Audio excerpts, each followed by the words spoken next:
Problem number 32 में क्या बोला है कि find the limit n tending to infinity n integration 0 to pi by two 1 minus nth root of sine x dx। इसका limit हमें find करना है। तो you can try this question 5 minutes.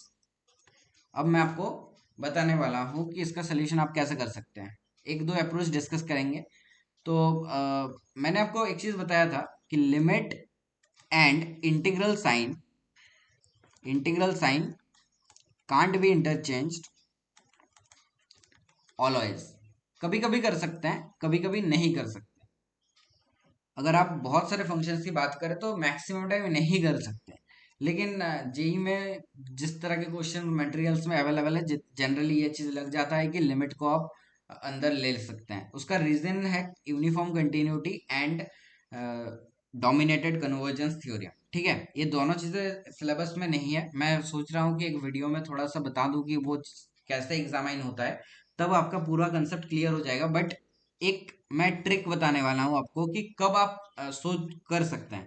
तो ऐसा तो जेई के मटेरियल में जो क्वेश्चंस जनरली अवेलेबल होता है उसमें आप कर सकते हैं 90% टाइम्स। बट फिर भी कुछ मटेरियल मैंने देखे हैं जहाँ पे आप ऐसे क्वेश्चंस भी प्रेजेंट है, आप करेंगे तो गलत आंसर आएगा। तो आप 99% इसको कर सकते हैं तब अगर फंक्शन ए टू बी में कंटिन्यूअस है। ठीक है, अगर फंक्शन ए टू बी में कंटिन्यूअस है। जब मैं बोल रहा हूं कि ए टू बी क्लोज इंटरवल में कंटिन्यूअस है, तो आप ये चीज मत कर देना कि अगर ओपन में कंटिन्यूअस है तो भी मैं ले रहा हूं। फॉर एग्जाम्पल इसमें देखिए जीरो डालिए तो क्लियरली जीरो पे इसका वैल्यू 1 है। 1 डालिए, वैल्यू 0 है। मतलब ये 0 to π/2 इस इंटरवल में कंटिन्यूअस है। लेकिन वही अगर मेरा कोई फंक्शन 0 to π/2 में कंटिन्यूअस है, दोनों में डिफरेंस है ना। सपोज 0 to π/2 में इस तरह से कंटिन्यूअस है कि 0 and π/2 को वो टच नहीं कर रहा। इन पॉइंट्स पे मेरा फंक्शन इन्फिनिटी या माइनस इन्फिनिटी को अप्रोच कर रहा है। समझ रहे हैं? तो ये, लेकिन बाकी सारे पॉइंट्स, इनके बीच का सारे पॉइंट्स में ये कंटिन्यूटी मेंटेन कर रहा है। तो ये फंक्शन यूनिफॉर्मली कंटिन्यूअस हो भी सकता है। देखिए, हो भी सकता है, नहीं भी हो सकता है। दो पॉसिबिलिटी बन जाएगा, या तो होगा या तो नहीं होगा। और अगर क्लोज्ड इंटरवल पे वो कंटिन्यूअस हो जाए, मतलब जीरो पे भी फाइनाइट वैल्यू आया और π/2 पे भी वैल्यू आया, एंड पॉइंट्स पे अगर उसके वैल्यू कंटेन हो रहा है एंड उसके बीच कंटिन्यूअस है, तो ये फंक्शन डेफिनेटली यूनिफॉर्म कंटिन्यूअस होगा।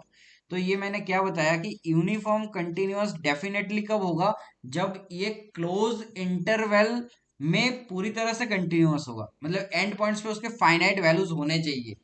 और अगर वो ओपन ब्रैकेट में कंटिन्यूअस हो रहा है, मतलब सिर्फ और सिर्फ एंड पॉइंट्स को छोड़ के, तो वो यूनिफॉर्म कंटिन्यूअस हो भी सकता है, नहीं भी हो सकता है। तब दो पॉसिबिलिटी है, तब तो आपको वेरीफाई करना पड़ेगा जो भी थ्योरम्स अवेलेबल है उससे। लेकिन ये वो केस आ रहा है जहां पे ये फंक्शन क्लोज इंटरवल में कंटिन्यूअस है, तो आप इंटीग्रल एंड लिमिट साइन को इंटरचेंज करेंगे। ये बातें बहुत इंपॉर्टेंट है, क्योंकि इस पे क्वेश्चंस मैं लेने वाला हूँ आगे वीडियोस में कि जब आप ये ओपन इंटरवल में इंटरचेंज कर देंगे तो गलत आंसर आएगा। तो आपको तब रियलाइज होगा कि हमेशा क्यों नहीं कर सकते। तो अ, अब हम लिमिट को इंटरचेंज यहाँ पे तो कर सकते हैं, कोई प्रॉब्लम नहीं है। बहुत सारे स्टूडेंट ने वही करा होगा। तो limit n tending to infinity integration 0 to π/2। अब मैं एन को अंदर लिया, 1 - nth root of sine x dx। तो मैंने इंटीग्रल साइन को इंटरचेंज करने वाला हूँ। तो limit n tending to infinity, इसको अंदर लिया, लिमिट को अंदर लिया बेसिकली, और n into 1 - nth root of sine x dx। अब इस लिमिट को कैसे सॉल्व करेंगे? पहले तो लिमिट को सॉल्व करने से पहले हमेशा क्या करना चाहिए कि लिमिट कौन से फॉर्म में दिया हुआ है। तो n ये तो इनफाइनाइट है, और sine x to the power 1/n, मतलब ये तो 1 को 10 करेगा। मतलब ये इन्फिनिटी इंटू जीरो का फॉर्म है। इन्फिनिटी इंटू जीरो का फॉर्म को जनरली कैसे सॉल्व करते हैं कि इसको कन्वर्ट करते हैं 0/0 के फॉर्म में एंड प्रोसीड करते हैं। वो भी कर सकते हैं या कुछ और भी कर सकते हैं। ऐसे स्टैंडर्ड वे मत बना के रखिए कि हाँ स्टैंडर्डली ऐसा ही करना है। अगर आप करना चाहते हैं वो अप्रोच से कि इन्फिनिटी इंटू जीरो को 0/0, तो वो भी मैं बता दूंगा क्या करना है।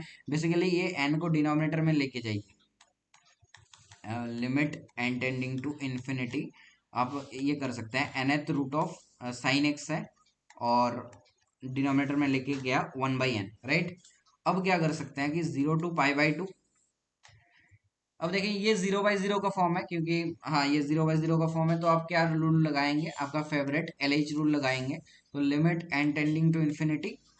अब देखिए n के रेस्पेक्ट में डिफरेंशिएट करेंगे, तो n के रेस्पेक्ट में जब डिफरेंशिएट करेंगे तो a to the power x का x के रेस्पेक्ट में डिफरेंशिएशन क्या होता है, a to the power x ln है, तो उस कैटेगरी का डिफरेंशिएशन होगा ये। तो माइनस का डेरिवेटिव माइनस, फिर sine x to the power 1/n as it is into ln sine x। n के यहाँ पे 1/n है, तो 1/n का भी डिफरेंशिएशन आएगा, तो -1/n² और डिनोमिनेटर में भी -1/n², n के रेस्पेक्ट में डिफरेंशिएट किया। तो अब ये तो 1 को टेंड करेगा, तो 0 to π/2 limit n tending to infinity minus sine x to the power 1/n ln sine x. तो ये बन गया ln sine x dx with minus sine. तो minus integration 0 to π/2 ln sine x dx।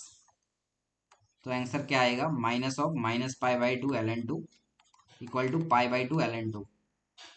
और इस limit को कैसे solve कर सकते हैं आप, जैसे कि मैं हमेशा बताता हूँ कि you should do by expansion. Expansion से क्वेश्चन और जल्दी होता है, लेकिन एक्सपेंशन लगाना थोड़ा मुश्किल हो जाता है कि उसका फॉर्म कैसे लगाएं।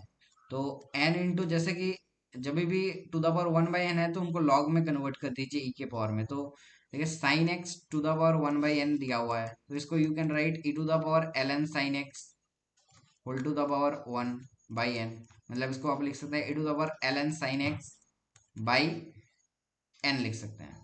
तो you can write e to the power ln sine x by n। अब इसका एक्सपांशन हम करेंगे। इसका एक्सपांशन कैसे करेंगे, देखिए e की पावर x का एक्सपांशन क्या होता है, 1 + x + x² by factorial 2 + so on।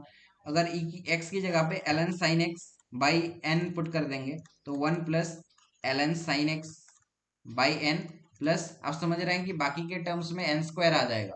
तो यहाँ पे अगर मैं बस दो ही टर्म लूँ तो 1 - ln sin x by n, बाकी के जो भी टर्म आएगा यहाँ पे n² आएगा।